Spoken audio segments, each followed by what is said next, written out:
एनरन cosmetic लाए हैं आपके लिए 6 नए प्रकार के aroma. Chrysler, rich in fragrance and class in the name. Mysterio, this fragrance brings people close. Forest, the classic wild green fragrance. Midnight, once upon a midnight dreary. उरुसा, one of the most loved fragrance. Bond Street, perfect fragrance to make a right impression at first sight. एनरन का इत्र आपको पूरे दिन खुशनुमा रखेगा। एक बार आप भी इसे जरूर इस्तेमाल करें।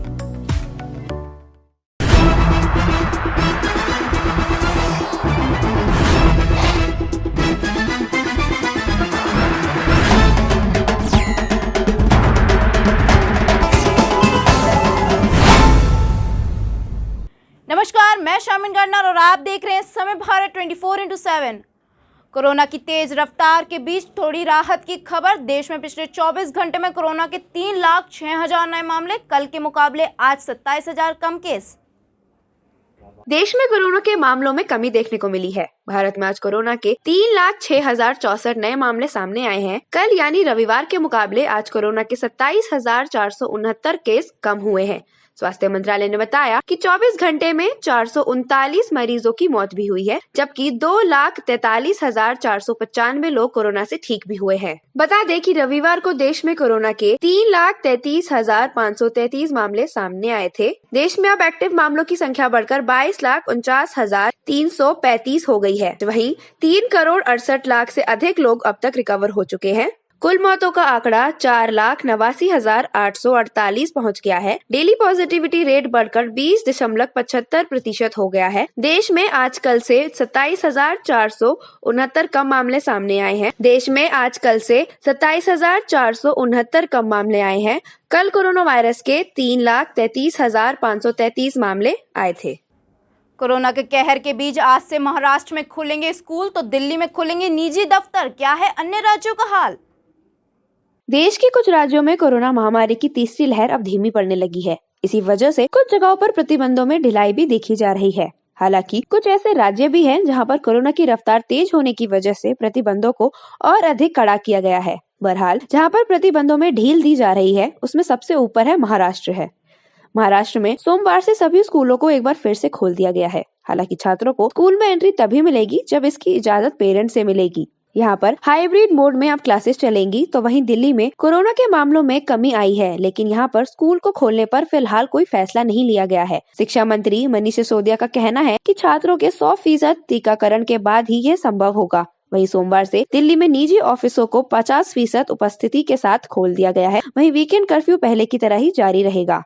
सम विषम आधार पर दुकानें खोलने की अनुमति है। हरियाणा और पंजाब में फिलहाल स्कूलों को अगले आदेश तक के लिए बंद किया गया है। राज्य में कोरोना की स्थिति की समीक्षा के बाद ही इन्हें खोलने पर फैसला लिया जाएगा। उत्तर प्रदेश में सरकार ने पूरे राज्य में 30 जनवरी तक के लिए स्कूलों को बंद किया हुआ है। हालांकि चुनाव से संबंधित कर्मचारियों को ऑफिस जाना होगा। इसमें शिक्षक भी शामिल हैं। यहाँ पूरे राज्य में हर रोज रात्रि कर्फ्यू लगा है। ओडिशा में भी जनवरी के अंत तक स्कूल को बंद रखने का आदेश दिया गया है। राज्यों में ऑफिस पूरी तरह से खुले हैं।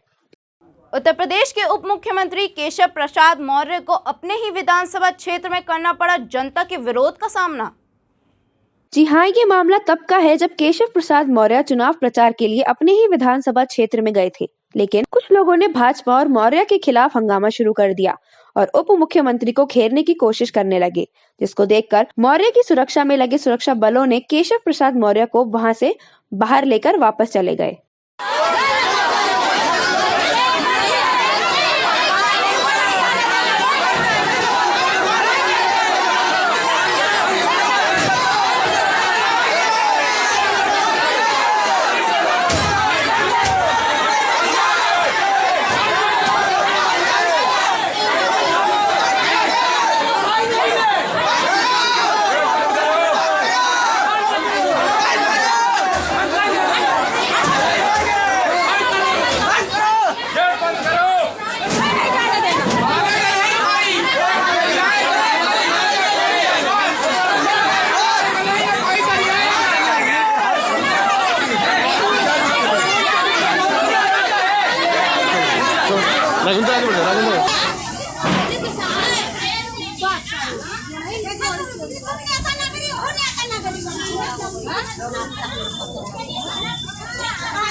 What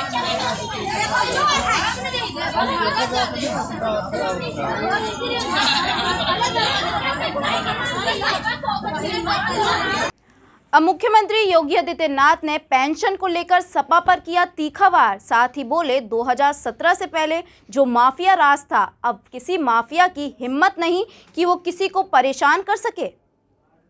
कहते हैं पुरानी पेंशन बहाल करेंगे। जब ये पुरानी पेंशन रोकी गई थी तब उनके अब्बाजान ही प्रदेश के मुख्यमंत्री थे।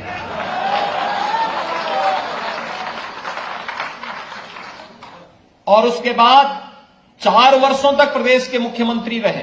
फिर 5 वर्ष तक उन्हें स्वयं प्रदेश के अंदर मुख्यमंत्री बनने का अवसर प्राप्त हुआ। लेकिन भाइयों बहनों, प्रदेश के सरकारी कर्मचारियों के बारे में उनके पास कोई सोच नहीं थी। न्यू पेंशन स्कीम में कर्मचारियों के अकाउंट भी नहीं उन्होंने खोले थे। और जो एम्प्लॉइज कंट्रीब्यूशन होता है, इसमें शासन 10% देता था, कर्मचारी को 10% देना था। अकाउंट ही नहीं थे, पैसा ही नहीं जमा होता था। पिछली सरकार ने 2004 से लेकर के 2017 तक कोई पैसा जमा नहीं किया। जब हम लोग आए, मैंने इसकी जांच की कि कर्मचारियों को न्यू पेंशन स्कीम में अगर वह रिटायर होता है, उसको इसका लाभ मिल रहा है कि नहीं मिल रहा है। तो हमारी सरकार ने आकर के उन सभी कर्मचारियों के अकाउंट खुलवाए।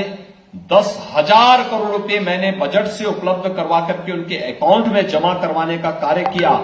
10,000 करोड़ रुपए। और एम्प्लॉइज कंट्रीब्यूशन को भी मैंने 10% से सरकार का 10% शेयर से बढ़ा के 14% करने का कार्य भारतीय जनता पार्टी की सरकार ने किया। पहले गाजियाबाद में हज हाउस बनता था, हमारी सरकार ने कैलाश मानसरोवर का भवन बना दिया। भाइयों बहनों, पहले यहां के व्यापारियों से, यहां के उद्यमियों के साथ माफिया किस प्रकार का व्यवहार करते थे, आज किसी माफिया की हैसियत नहीं। किसी व्यापारी को, किसी चिकित्सक को, किसी संभ्रांत नागरिक को या किसी गरीब की संपत्ति पर कब्जा कर ले, क्योंकि अगर करेगा तो बुलडोजर भी चलेगा।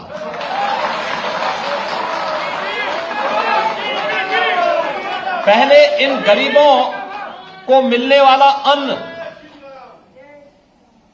गरीबों के पास नहीं जाता था। ये अन्न माफिया के माध्यम से बांग्लादेश पहुंचा दिया जाता था।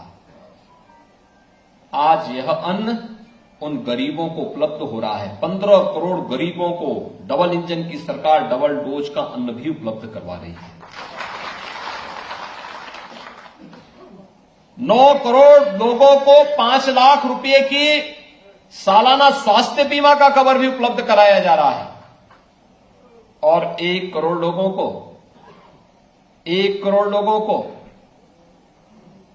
1,000 रुपए, वृद्धजन, विधवा महिलाएं और दिव्यांगजनों को 1,000 रुपए हर महीने पेंशन की सुविधा भी उपलब्ध कराई जा रही है। जनवरी में बारिश ने तोड़ा 122 साल का रिकॉर्ड। उत्तर भारत में कोहरे और ठंड ने किया डबल अटैक। दिल्ली एनसीआर समेत समूचे उत्तर भारत में ठंड कम होने का नाम नहीं ले रही है। पहाड़ी इलाकों में बर्फबारी हो रही है तो मैदानी राज्यों में बारिश और सर्द हवाओं ने परेशानी बढ़ा दी है। इस बीच मौसम विभाग ने अभी ठंड से राहत नहीं मिलने की चेतावनी दी है। उत्तर भारत में ठिठुरन वाली ठंड ने जीना मुहाल कर दिया है। पहाड़ी इलाकों में हो रही बर्फबारी ने मैदानी राज्यों में ठिठुरन बढ़ा दी है। जनवरी की ठंड में मानसून के मौसम जैसी बरसात हो रही है। बारिश और घने बादलों ने सूर्य देवता के दर्शन दुर्लभ कर दिए हैं। इस बीच मौसम विभाग ने अभी ठंड से राहत नहीं मिलने की चेतावनी दी है। आईएमडी के अनुसार अभी ठंड और कोहरे की दोहरी मार पड़ेगी। मौसम विभाग ने कहा कि जनवरी 2022 में इतनी बारिश हुई है कि 122 साल का रिकॉर्ड टूट चुका है। मौसम विभाग ने चेतावनी दी है कि दिल्ली, हरियाणा, पंजाब, राजस्थान, उत्तर प्रदेश समेत कई राज्यों को अभी कुछ दिन ठंड से राहत नहीं मिलेगी। इससे पहले 1995 और 1989 में जनवरी में ऐसी बारिश देखने को मिली थी। मौसम वैज्ञानिक आर.के. जीड़ामणि ने कहा है कि जनवरी 2022 की बरसात ने 122 साल का रिकॉर्ड तोड़ दिया है, क्योंकि जनवरी में अब तक 88 मिलीलीटर की बारिश हो चुकी है, जो 1901 के बाद मौसम के मौजूद डेटाबेस में सबसे ज्यादा है। फिलहाल मौसम विभाग का कहना है कि वेस्टर्न डिप्रेशन की वजह से अगले 1 हफ्ते तक यूपी में भयंकर ठंड पड़ने वाली है। माना जा रहा है कि अगले 48 घंटे में पूरे प्रदेश में शीतलहर आ सकती है। मौसम विभाग का अनुमान है कि बारिश की वजह से प्रदेश के अधिकतम तापमान में 2 से 3 डिग्री की गिरावट दर्ज की जा सकती है। वहीं न्यूनतम तापमान बढ़ सकता है, जिससे रात में ठंड कम होने के आसार हैं। पूर्व सीएम हरीश रावत के रामनगर से चुनाव लड़ने की चर्चाओं पर क्या बोले रंजीत रावत? रामनगर सीट की चर्चा इन दिनों पूरे उत्तराखंड में है। पूर्व सीएम हरीश रावत के रामनगर से चुनाव लड़ने की चर्चाओं ने सीट को सुर्खियों में ला दिया है। इस सीट पर कांग्रेस के कार्यकारी प्रदेश अध्यक्ष रंजीत रावत भी दावा जताते हैं। इस बारे में पूछने पर रंजीत रावत का कहना है कि यहाँ किसी तरीके की गुटबाजी नहीं है। उन्होंने कहा कि एक दूसरे से आगे निकलना सभी का स्वभाव होता है। वे दोनों एक ही पार्टी के विचारधारा से हैं। रविवार को वह रानीखेत रोड स्थित पार्टी कार्यालय में पत्रकारों से वार्ता कर रहे थे। इस दौरान उन्होंने भाजपा छोड़कर आए 5 कार्यकर्ताओं का पार्टी में माला पहनाकर स्वागत किया। रामनगर की सीट घोषित नहीं होने के सवाल पर रावत ने कहा कि कई सीट पर दावेदार अधिक भी हैं। ऐसे में मंथन करने व राय मशविरा में समय लगता है। सोमवार शाम तक दूसरी लिस्ट भी आ जाएगी। हरीश रावत के चुनाव लड़ने पर अपनी अगली रणनीति बताने से उन्होंने इनकार कर दिया। कहा कि अभी तो टिकट को लेकर कांग्रेस संगठन का कोई निर्णय ही नहीं आया, तो रणनीति का कोई सवाल ही नहीं उठता। रावत ने कहा कि रामनगर में उन्होंने 5 साल संगठन को मजबूत करने का काम किया, मदद कर लोगों को कांग्रेस से जोड़ा। कांग्रेस की लोकप्रियता की वजह से भाजपा में भगदड़ मची है। दूसरे दलों से कार्यकर्ता कांग्रेस में आ रहे हैं। भाजपा के ग्रामीण मंडल के पूर्व महामंत्री कुबेर बिष्ट, बाज यूमा के पूर्व अध्यक्ष विक्रम भट्ट व रघुविंदर सिंह, भुवन जोशी, महेश मटपाल ने कांग्रेस की सदस्यता ली है। अरविंद केजरीवाल ने पीएम मोदी को दी खुली चुनौती। बोले ईडी के साथ साथ सीबीआई, इनकम टैक्स सबको भेज दो, हम किसी से नहीं डरते। तो बीजेपी की केंद्र सरकार ईडी के साथ साथ अगर और भी एजेंसीज भेजना चाहिए, सीबीआई है, इनकम टैक्स है, और भी जितनी उनके पास एजेंसी है, दिल्ली पुलिस है, जो एजेंसीज भेजना चाहे वो भेज सकती हैं। वो गिरफ्तार करना चाहे केवल सत्येंद्र जैन नहीं, और भी किसी को भी गिरफ्तार करना चाहें गिरफ्तार कर सकती हैं। क्योंकि हमने कभी कोई गलत काम किया नहीं है। हम सब के ऊपर, मेरे ऊपर रेड हो चुकी है, मनीष सिसोदिया जी के ऊपर रेड हो चुकी है, सत्येंद्र जैन के ऊपर रेड हो चुकी है, हमारे 21 एमएलएज को गिरफ्तार किया जा चुका है। सारे मामले कोर्ट से छूट गए। सत्येंद्र जैन के मामले में भी क्या होगा, इन्हें गिरफ्तार करेंगे, 5-10 दिन में बेल हो जाएगी, वो बाहर आ जाएंगे। तो हमें ना जेल जाने से डर लगता, ना आपकी रेड से डर लगता है। हम चन्नी जी की तरह रोएंगे नहीं, हम चन्नी जी की तरह बौखलाएंगे नहीं। बुरी तरह से बौखलाए हुए चन्नी जी, हाय रे मर गया रे, मेरे ऊपर रेड कर दी रे, मेरे रिश्तेदारों पे रेड कर दी रे। क्यों बौखलाए हुए हैं? वो बौखलाए हुए हैं क्योंकि उन्होंने गलत काम किए हैं, उनकी गलतियां पकड़ी गई है। मोटे मोटे ईडी के ऑफिसर्स मोटे मोटे नोटों की गड्डियां गिन रहे थे, जब लोग देख रहे थे, लोग सदमे में थे पंजाब के लोग कि इन्होंने 111 दिन के अंदर ही क्या कांड कर दिए। हमने कोई चूंकि गलत काम नहीं किया, तो हमें किसी तरह का कोई डर नहीं है। पहले भी इतनी रेड हो चुकी हैं, और रेड हो जाएं और गिरफ्तारियां हो जाएं, हमें इसका कोई डर नहीं है। सो केंद्र सरकार से, भारतीय जनता पार्टी से हमारा कहना है कि आप भेजिए, सारी एजेंसीज को भेजिए, हम सब लोग तैयार हैं। केवल सत्येंद्र जैन क्यों, आप मेरे पास, मेरे घर पे भेजिए, मनीष सिसोदिया जी के घर पे भेजिए, भगवंत मान जी के यहाँ भेजिए, जिसके मर्जी यहाँ भेजिए। आपका स्वागत है। जिसे गिरफ्तार करना है आप गिरफ्तार कीजिए। जब एजेंसीज आएंगी हम उनका खूब मुस्कुराहट के साथ स्वागत करेंगे, उनकी खूब आवभगत करेंगे। नमस्कार। बीजेपी का उत्पल पारीकर को वापस आने का न्योता, फैसले पर पुनर्विचार करने को कहा। गोवा के पूर्व मुख्यमंत्री मनोहर पर्रिकर के बेटे उत्पल पर्रिकर के निर्दलीय उम्मीदवार के रूप में चुनाव लड़ने के ऐलान के बाद से ही बीजेपी उन्हें अपने पाले में वापस लाने की तमाम कोशिशें कर रही है। इस बीच आज बीजेपी महासचिव सीटी रवि ने उनसे अपने फैसले पर पूर्ण विचार करने और अपने पिता के सपने को पूरा करने का अनुरोध किया है। गौरतलब है कि उत्पल पर्रिकर ने बीजेपी से टिकट न मिलने के बाद पणजी निर्वाचन क्षेत्र से एक निर्दलीय उम्मीदवार के रूप में आगामी गोवा चुनाव लड़ने का फैसला किया था। बता दें कि उत्पल पर्रिकर ने पणजी निर्वाचन क्षेत्र से टिकट न मिलने के बाद बीजेपी की प्राथमिक सदस्यता से भी इस्तीफा दे दिया था। गौरतलब है कि बीजेपी ने उनके बजाय कांग्रेस से बीजेपी में आए बाबूश मोन्सेरेट को मैदान में उतारा है। इसी के बाद उत्पल ने निर्दलीय उम्मीदवार के रूप में चुनाव लड़ने की घोषणा की थी। भाजपा ने पिछले सप्ताह चुनाव के लिए 34 उम्मीदवारों की सूची जारी की थी, जिसमें उत्पल का नाम नहीं था। क्या ममता बनर्जी बीजेपी के खिलाफ करेंगी विपक्ष को एकजुट, या एकला चलो नीति के साथ करेंगी भाजपा का सामना? भाजपा के एक वरिष्ठ नेता ने 2000 के दशक की शुरुआत में कहा था कि ममता बनर्जी बहुत हद तक उमा भारती की तरह हैं। दोनों बेहद लोकप्रिय हैं, दोनों के पास बड़े पैमाने पर समर्थन है और दोनों बहुत आवेगी और भावनात्मक हैं। उस वक्त ममता एनडीए में थी और अटल बिहारी वाजपेयी प्रधानमंत्री थे। यह काफी पहले की बात है, तब से राजनीति कई करवटें बदल चुकी है। नई सत्ता केंद्र में उभरी अब ममता बीजेपी के खिलाफ एक विपक्ष का नेतृत्व करने के लिए सबसे लोकप्रिय विकल्प है। इंडिया टुडे के मूड ऑफ नेशन सर्वे में भी यह बात सामने आई है। सर्वे के मुताबिक 17% लोगों का मानना है कि बीजेपी के खिलाफ गठबंधन का नेतृत्व करने के लिए ममता बनर्जी सबसे अच्छा विकल्प है। पश्चिम बंगाल में विधानसभा चुनाव में बीजेपी को हराने के बाद से ममता का पीएम मोदी के विपक्ष के तौर पर ग्राफ तेजी से बढ़ रहा है। लेकिन सबसे बड़ा सवाल यह है कि क्या वे अपने साथ बीजेपी के खिलाफ सभी दलों को एक साथ ला पाएंगी। बीजेपी के खिलाफ विपक्ष को एकजुट करने का प्रयास काफी तेजी से चल रहा है, लेकिन क्या सभी नेता बीजेपी से लड़ने के लिए ममता के नेतृत्व में काम करेंगे? क्या सीपीआई जैसी धुर विरोधी पार्टियां समर्थन देंगी? पीएम मोदी ने आज़ादी के अमृत महोत्सव के दौरान कहा कि हम संकल्प लेते हैं कि भारत एक बार फिर अपनी पहचान और प्रेरणाओं को पुनर्जीवित करेगा। भाई और बहनों, आजादी के अमृत महोत्सव का संकल्प है कि भारत अपनी पहचान और प्रेरणाओं को पुनर्जीवित करेगा। ये दुर्भाग्य रहा कि आजादी के बाद देश की संस्कृति और संस्कारों के साथ ही अनेक महान व्यक्तित्वों के योगदान को मिटाने का काम किया गया। स्वाधीनता संग्राम में लाखों लाख देशवासियों की तपस्या शामिल थी, लेकिन उनके इतिहास को भी सीमित करने की कोशिश हुई। लेकिन आज आजादी के दशकों बाद देश उन गलतियों को डंके की चोट पर सुधार रहा है, ठीक कर रहा है। आप देखिए, बाबा साहब आंबेडकर से जुड़े पंच तीर्थों को देश उनकी गरिमा के अनुरूप विकसित कर रहा है। स्टैच्यू ऑफ यूनिटी आज पूरी दुनिया में सरदार वल्लभ भाई पटेल के यशगान की तीर्थ बन गई है। भगवान बिरसा मुंडा की जयंती को जनजातीय गौरव दिवस के रूप में मनाने की शुरुआत भी हम सब ने कर दी है। आदिवासी समाज के योगदान और इतिहास को सामने लाने के लिए अलग अलग राज्यों में आदिवासी म्यूजियम बनाए जा रहे हैं और नेताजी सुभाष चंद्र बोस के जीवन से जुड़ी हर विरासत को भी देश पूरे गौरव से संजो रहा है।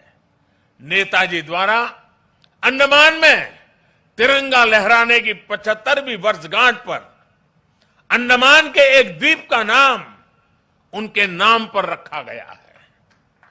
अभी दिसंबर में ही अंडमान में एक विशेष संकल्प स्मारक नेताजी सुभाष चंद्र बोस के लिए समर्पित की गई है। ये स्मारक नेताजी के साथ साथ इंडियन नेशनल आर्मी के उन जवानों के लिए भी एक श्रद्धांजलि है जिन्होंने आजादी के लिए अपना सर्वस्व न्योछावर कर दिया था। ऐसी ही बड़ी खबरों को जानने के लिए बने रहें इस समय भारत 24/7 के साथ। तब तक के लिए धन्यवाद।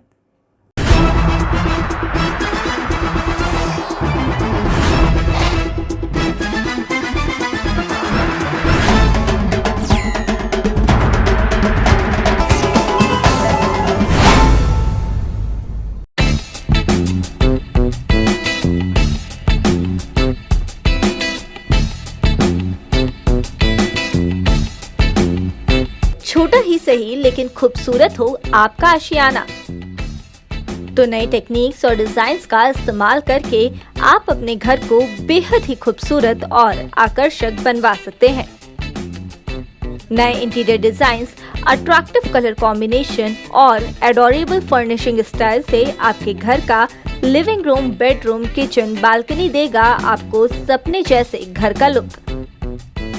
आप नहीं होना चाहते हैं अपने घर से बोर, तो कांटेक्ट कीजिए 9315138474 पर या फिर 9717378629 पर।